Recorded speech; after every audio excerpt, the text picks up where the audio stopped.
I have news. I'm now a mother of two.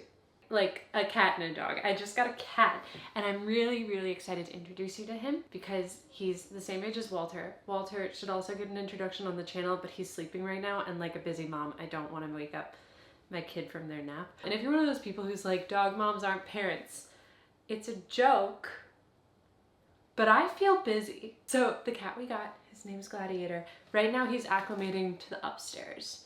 And hopefully we're gonna get him acclimating to the downstairs, and then I'll be able to scoop him up and be like, say hello to the camera, everybody. And he's gonna be like, why are you cooking so much? And I'm gonna be like, it's my job. So as a busy mother of two, we're gonna cook a busy date night dinner because parents deserve to have fun too. We're making a white fish pepperonata.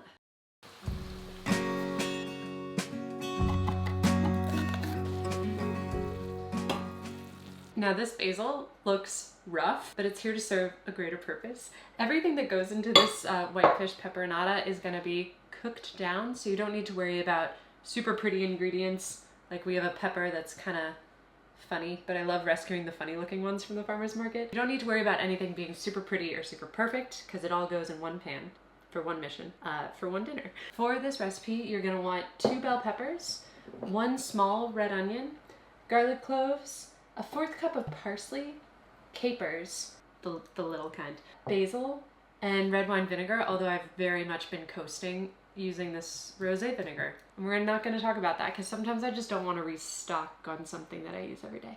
That's why it took me like 3 months to get vanilla extract. I'm lazy. Now I made the very intentional choice of calling this whitefish pepperonata because whitefish is like a general term. It can mean halibut, it can mean flounder, it can mean skate, even like any tender, flaky white fish works. So I have these 2 beautiful halibut fillets that I got from the farmer's market. And I will say halibut, cod are probably my top 2 favorites for this.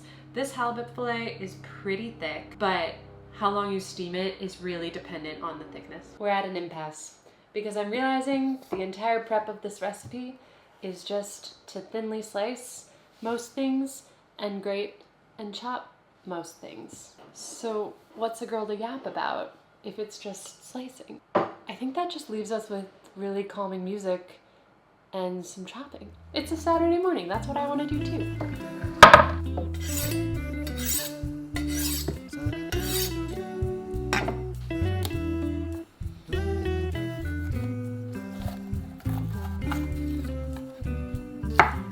That's the best way to decor a pepper, by the way.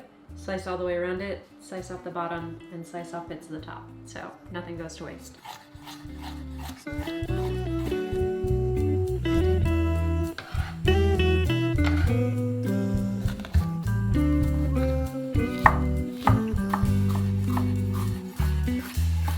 And you want your peppers in long, thin strips. And you want your red onion slices to kind of match them, maybe a little bit thinner. I say in the book 1 small red onion. I'd classify this guy as a solid medium, but we're still gonna use it all because I don't know what I'd do with like 1/4 of this. But if you have like a huge red onion, the kind where you're like, something happened here, definitely just use half of that for this recipe.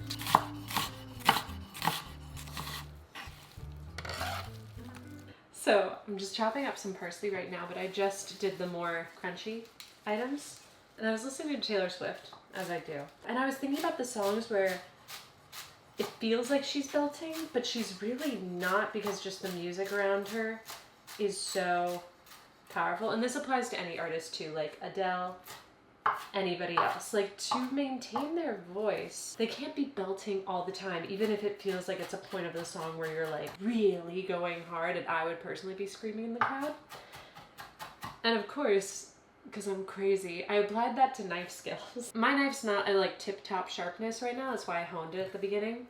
I'm gonna take it to a knife sharpening guy this weekend. I'm very excited to see what he can do that I can't do. But since my knife isn't as sharp, I'm pushing a little bit harder on the vegetable. And normally, chopping should be very much like a gentle process. Like, you shouldn't be using a ton of force. Your knife is sharp enough. And that's kind of how I feel singers treat their voices, is like, they know the song is good enough so they're not like belting at the top of their lungs for everything. They know that people are gonna get the same experience whether their vocal cords blow out or not.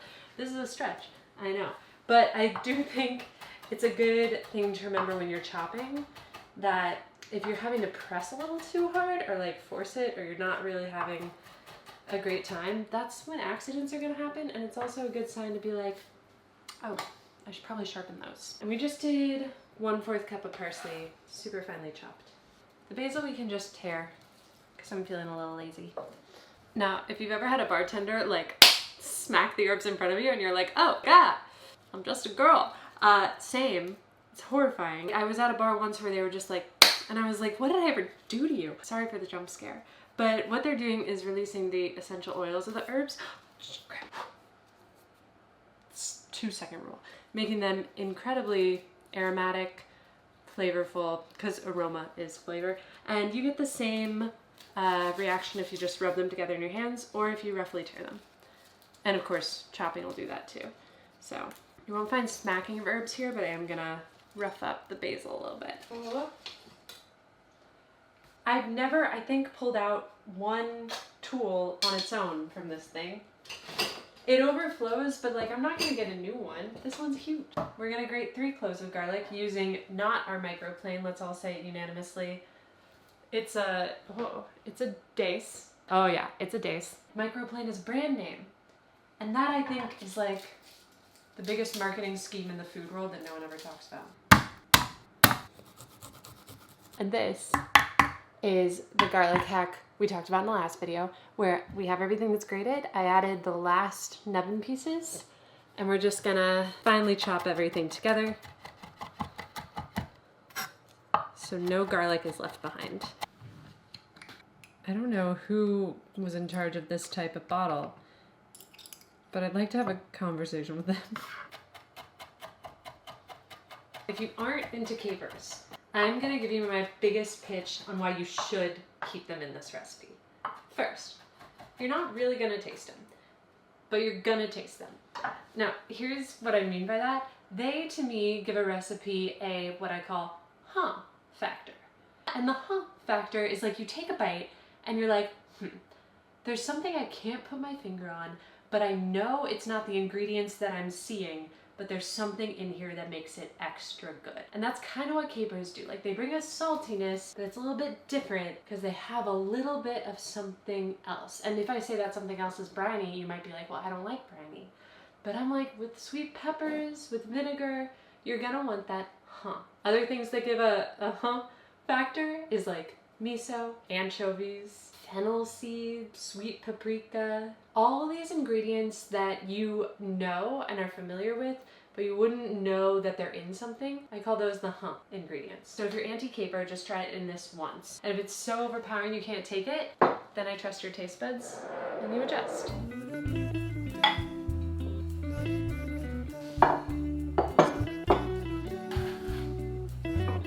Now for this, the one non-negotiable is a pan with a tight fitted lid, and that's because we're gonna steam the fish, which is my favorite way to prepare fish, actually. I think it's the best way to work with how delicate it is. One thing to note about this recipe is it is gonna need a decent amount of fat.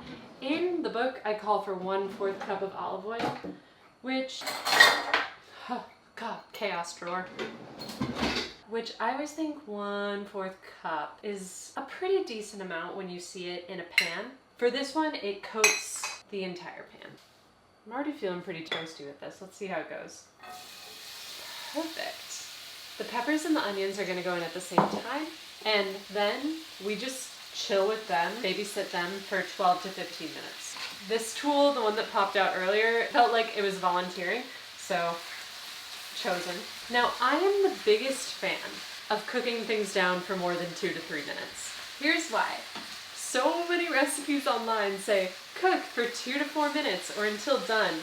And my thought, from experience, is most of the time when you're standing over the stove, that stove stuff is going to take at least 5 to 7 minutes to feel alive. And my food stylist for the book, she actually told me, she was like, a lot of people ask me cooking advice, and usually something just needs like a little bit more time. And I could not agree more. So while we're stirring everything in the oil to coat it, which is important, we're gonna watch it cook down until it's nearly half in size. And the only way to do that is by time. Adding half a teaspoon of salt now, maybe 3/4. I think I'm gonna put googly eyes on this thing. And while we have a little bit of time, I'd say 2 to 3 more minutes with the peppers. I'm just gonna season both sides of the halibut. A little bit of salt. I season pretty liberally, actually. Have we been over this? Have we talked about how I really like pinching salt, but I cannot stand when it sticks to your fingers, so I've started using this spoon, and it makes me feel so not legit. There goes my dream of being on the bear. But my dream of being on Hot Ones is still alive and well. We just hit the 10 to 11-ish minute mark, and you can see everything is super soft and very combined. Peppers, around the 5-minute mark, release all of the oil, and it's like an oil slick. And then somewhere between the 7 and 10-minute mark, they pull it back in and become really caramelized and jammy, and they're telling you they're ready for the next step. We go straight in with the garlic. I need my finger for this. Go straight in with the garlic and capers and the herbs. Turn down the heat just a little bit. And then, I told you about it earlier and you probably thought I forgot, just a tablespoon of red wine vinegar. And this is gonna add to what I called earlier the factor. The capers and the vinegar mix with the sweet bell peppers, and you're like, oh, so that's what all those ingredients do together. Now this, we're just cooking until the garlic is no longer raw, and you know it's no longer raw when it's nice and fragrant in a garlic confit kind of way, not a this garlic is raw kind of way. Make 2 little pockets for the fish, nestle them in, cover with the lid, and steam for 5 to 6 minutes, I'd say, but until the internal temperature of the fish is 135 degrees. So this is at the 5-minute mark. Not too shabby. Looks like the fish is definitely cooked through with a little poke test. And from the lid lift that I just showed you, it might look a little dry, but when you go around the edges, you see that there's just like this wonderful caramelized unctuous moisture from the peppers and the red onion going on. Using the yellow bell pepper, probably not as vibrant. If you're going for like show stopping, just red peppers would get you a more vibrant image like the book. But let me show you some of the juices. Oh, it's hot. Okay. But you see we have at the edges. Too heavy for me to demonstrate. I'm a woman in crisis. I wish you could see. To me, it's the smell that makes it appetizing. You know, it just smells so good, and the fish is so flaky. This is my ideal dinner, like weeknight dinner. Let's plate it up though, so that I can eat it first, but also so you can like see what you're getting.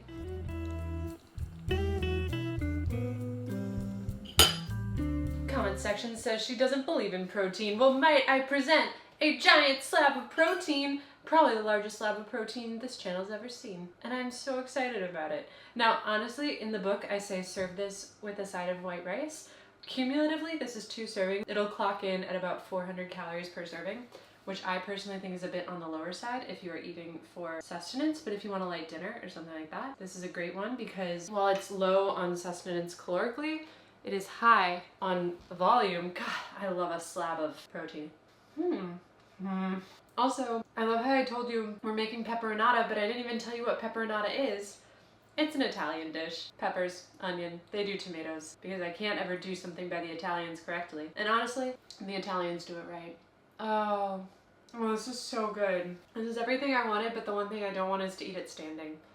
I'm gonna go sit on the couch and watch something good. Or maybe edit this, I'm not sure. Anyways, like and subscribe. Comment if you make this. And comment if you skip the capers. See you guys next week. Oh, and next week, we're baking.